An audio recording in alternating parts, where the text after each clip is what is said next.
یہ شریعت کا کام ہے۔ تبلیغ کا پتہ ہے مطلب کیا ہے؟ آپ اللہ کے راستے میں جاؤ، کسی کو کلمہ سکھاؤ، نماز سکھاؤ، روزہ سکھاؤ، دین کی بات سکھاؤ، خود سیکھو، عمل کرو اور آ جاؤ۔ دین سیکھنا فارغ لوگوں کا کام ہے۔ تو پھر میں دنیا میں حیران ہوں بھائی، جو تبلیغ میں نہیں گیا وہ بولتے ہیں، جو گیا اسے سمجھ آ جائے گی۔ میں تبلیغ میں رہا ہوں، 4 ماہ ہم نے لگائے ہیں، یقین مانیے میں سہیوال کی بات کر رہا ہوں، اور سنو پھر مجھ سے، میرے 4 ماہ کی میری آنکھوں دیکھی کارگزاری ہے۔ ایک مسجد میں ہماری تشکیل ہوئی، وہاں کے امام صاحب نے بستر شستر اٹھا کر اور وہ حال کیا جماعت کا کہ سارے بستر بورے ہر شے بہر، نکل جاؤ یہاں سے، دبا جاؤ گستاخ رسول فلاں فلاں فلاں۔ ہمارے جو نوجوان تھے، ایک میں تھے، ایک ہمارا نصیر دوست تھا، ہمارا تو میٹر سے پھر گیا نا کہ ہم نے کہا یار یہ کیا ہوا، لیکن امیر صاحب نے کہا نرم نرمی پیار فلاں فلاں، جی ٹھیک ہے۔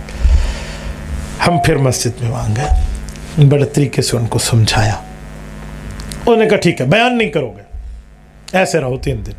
تو ہم نے کہا ایسا کوئی تھا بچے جاؤنے، ہم نے کہا بیان نہیں کرنا، تو پھر انہوں نے کہا اچھا ٹھیک ہے بیان کرو، تشکیل نہیں کرو گے کہ تم سے روزے کے نکلو چلے کے لیے۔ ہم نے کہا ٹھیک ہے۔ نماز کے بعد مولوی صاحب بیان کرتے اور اس کے بعد ہم بھی بیان کرتے، تو تشکیل نہیں کرتے تھے۔ 3 دن کے بعد خود مولوی صاحب اس نتیجے پر پہنچے کہ آپ لوگوں میں کوئی غلط بیانی تو نہیں ہے، تو آپ لوگ تو ٹھیک ہیں، پھر آپ کے خلاف لوگ کیوں کہتے ہیں؟ تو میں نے کہا مولوی صاحب تیرا یہ حال ہے تو باقیوں کا کیا ہوگا؟ پھر اس نے کہا کہ اب اللہ کا نام مانو، 3 دن اور لگاؤ، اور یہاں مسجد میں لوگوں کو جا کر باہر کلمہ نماز سکھاؤ۔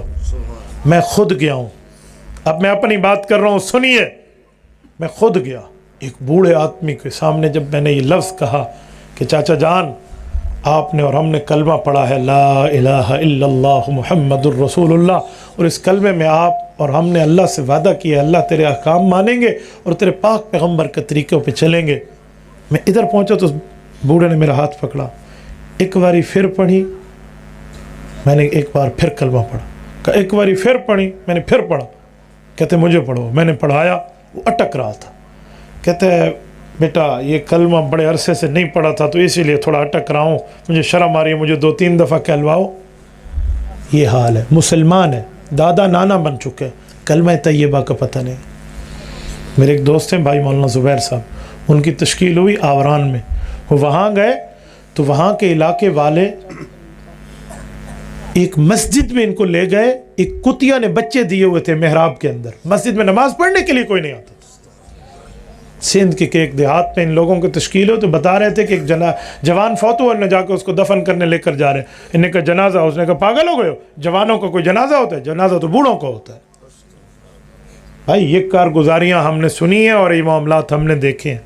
تو تبلیغ ایسے لوگوں کا کام ہے بھائی، تبلیغ دیکھ کر چلنے کا نہیں ہے، چل کر دیکھنے کا راستہ ہے، بس یہ آپ کو پتہ۔